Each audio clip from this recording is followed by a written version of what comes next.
Those of you followed my channel here know that I try to capture fall color both in photos and videos.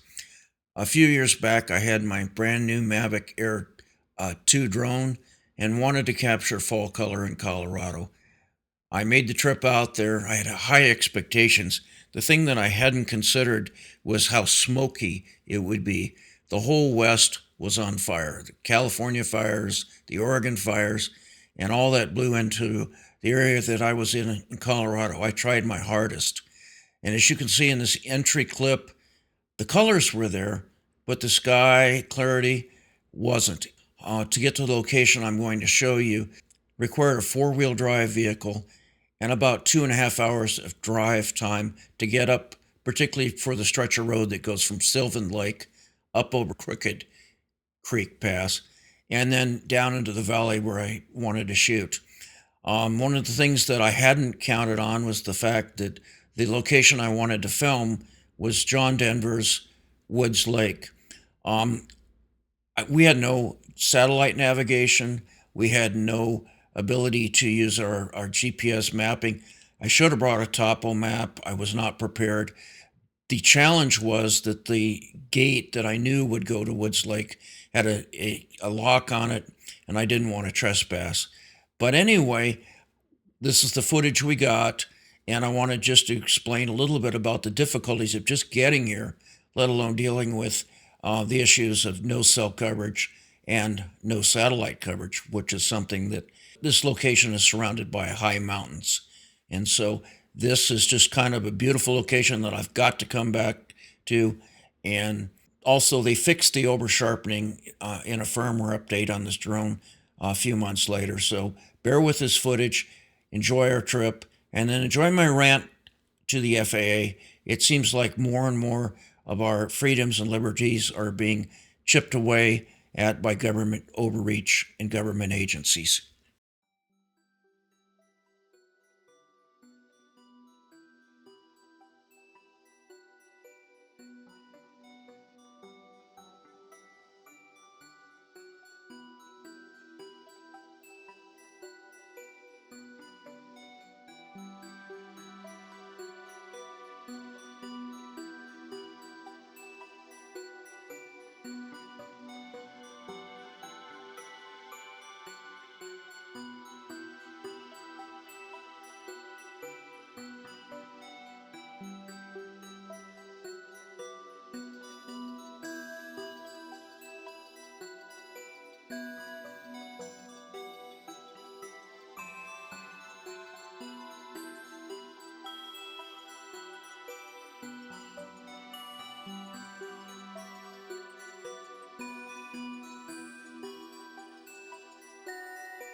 Congressman fired up, start bringing back into the conversation, and the FAA is doing this right now, network remote ID, where you won't be able to fly a drone unless you're hooked up to a network.